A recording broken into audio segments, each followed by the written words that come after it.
And Brian Marsolais here.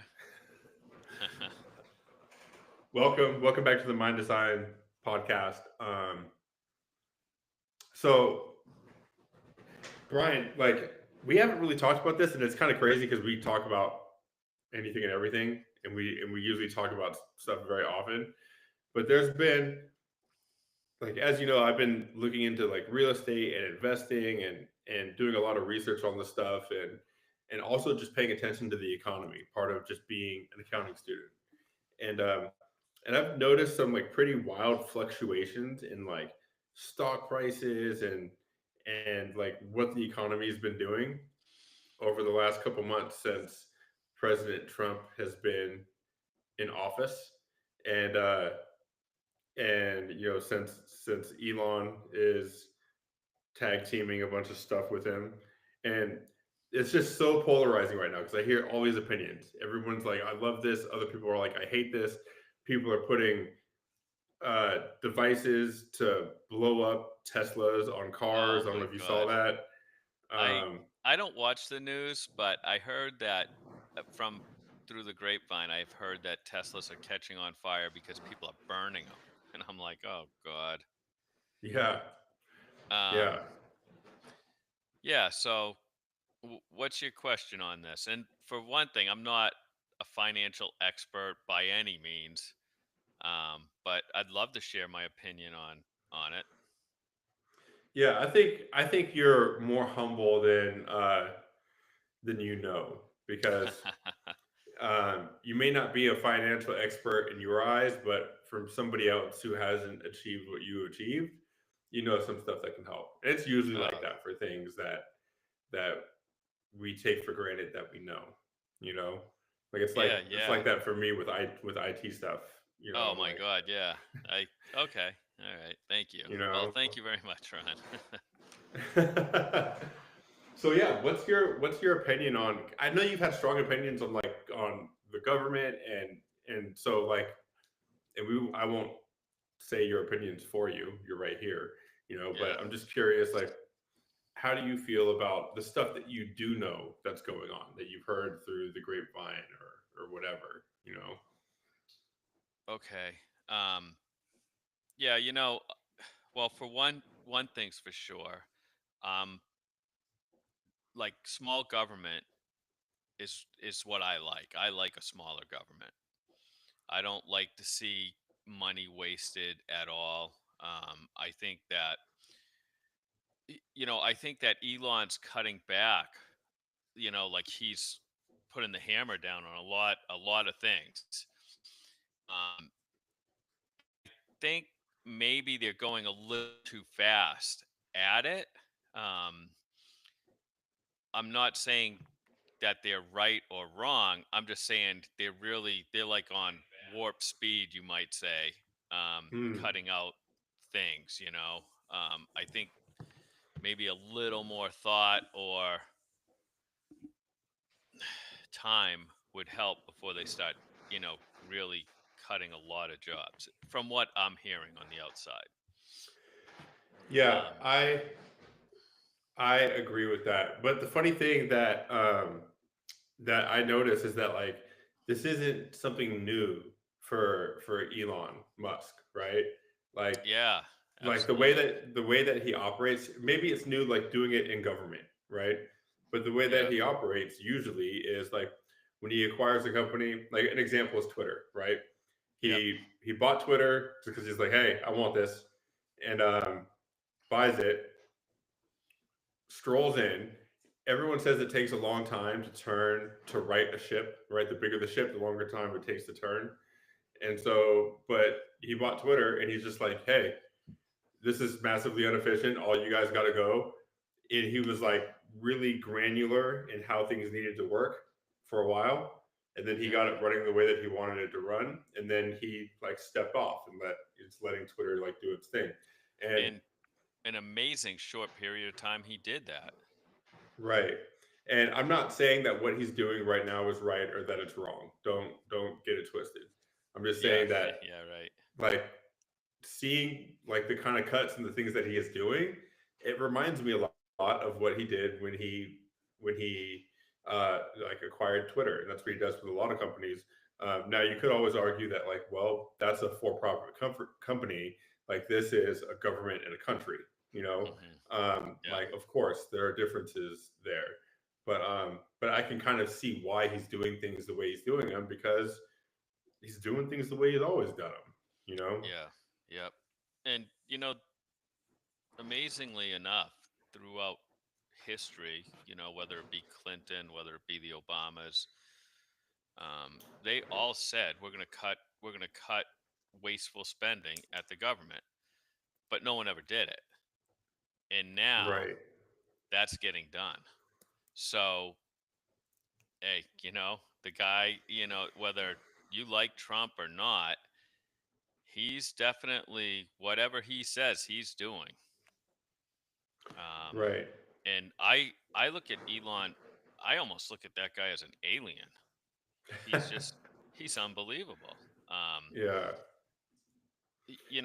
like they just rescued those astronauts in space that were there for 9 months, and you don't even hear anything like that. But that was a pretty amazing accomplishment. right, right. And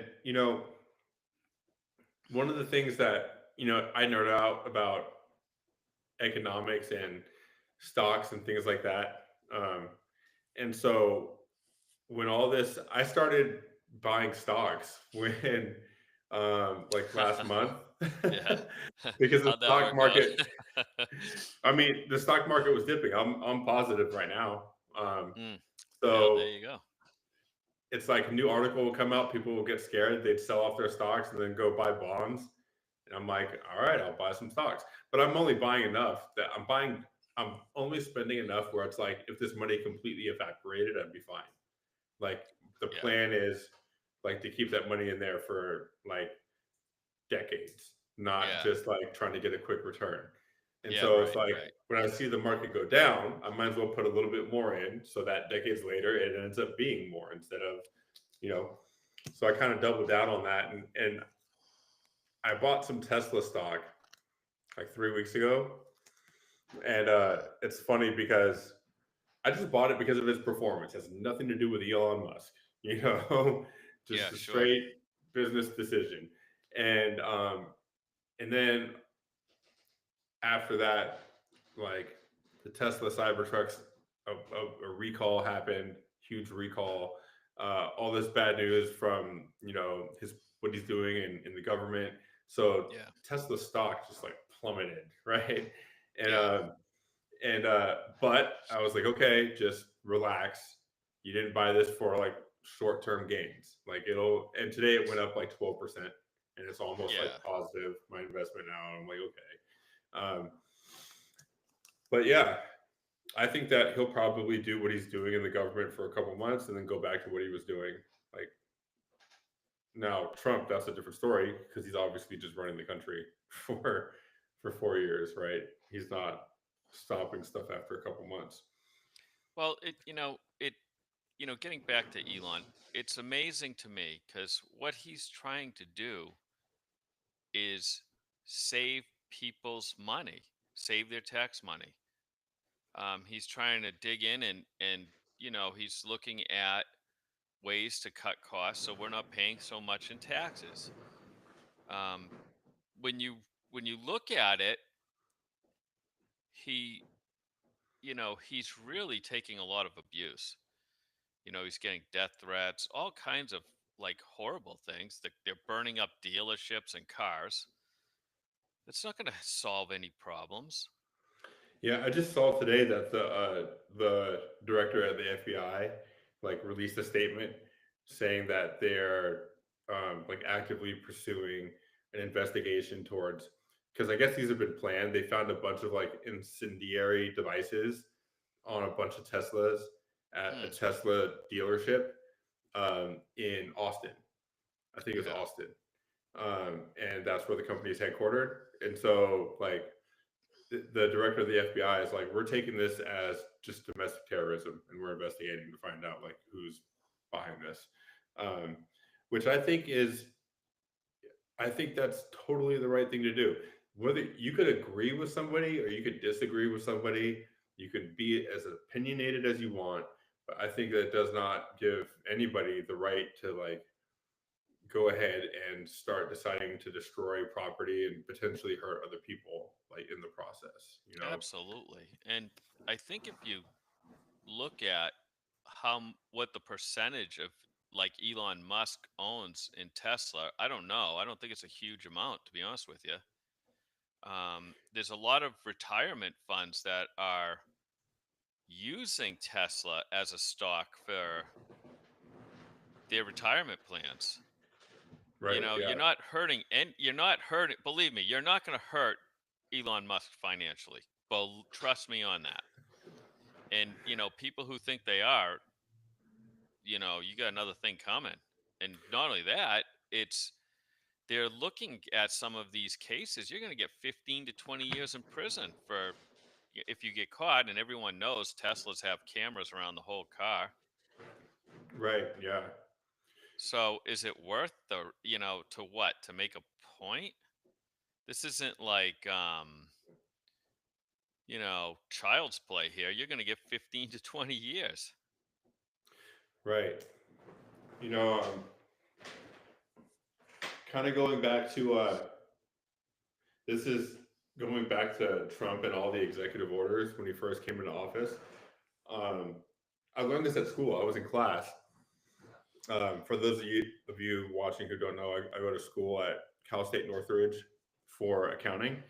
And I was in class, and this is probably like 2 weeks after Trump came into office, and the barrage of all the executive orders started, right? And everyone's like in shock, like, holy crap, what's going on? Um, and my management class instructor said, "Hey, did you know that?" He said, "Everyone's in shock because of all these executive orders that are coming down, right?" And everyone in the class is like, "Yeah." And he said, "Okay, I'm not going to share my opinion on this. I'm just going to share a fact because it's not my job to tell you my opinions. Um, but did you know that President Obama had more executive orders in the first 2 weeks of his presidency than Trump did when he took office?" And everyone was just silent, like, "What?" And he's like, "Yeah, he actually had the most executive orders over his first 2 weeks of presidency. I think it was in his first term than any other president ever." And I was like, "That's interesting." Just because the news cycle at the time, because Trump is so polarizing, was like, "Look at all this stuff that Trump is trying to do." And like, meanwhile, like a guy that a lot of people just liked uh, did more stuff in his first 2 weeks, and they weren't like people weren't losing their minds about all this stuff changing. You know, Yeah. I just found that Well, really interesting. I'm gonna add to this right now, and this is the interesting thing. Who owns the media, and who's you know plugging it? Like, oh, Trump is evil, Trump's bad, Trump's doing this, Trump's doing that. Y- you know, the people who own the media are controlling the narrative, and you know, I think when a party's controlling the media, or at least most of the media, then all that you're going to hear is the bad things, bad, bad, bad. Right, No matter who's in office. right.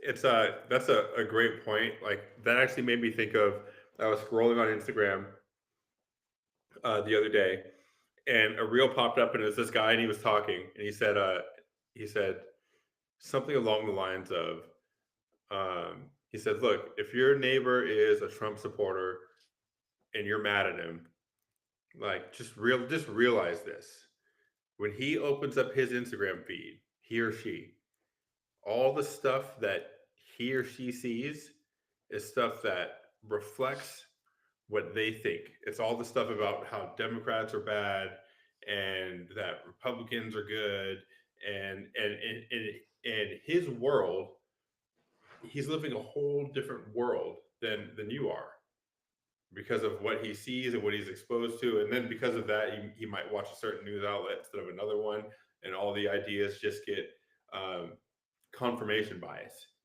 Yeah. Keep noticing the things that they already believe in, and then the algorithms feed that. And he said, just be aware that the people who have opposing viewpoints as you are living in a completely different world than you, and you're living in a completely different world than them. And so don't be so quick to judge and say that they're wrong, because what are the chances that their stuff is all wrong and all your stuff is right? It's like, chances are that like none of the info is actually 100% right on either side, and it's just biased one way or the other. Yeah.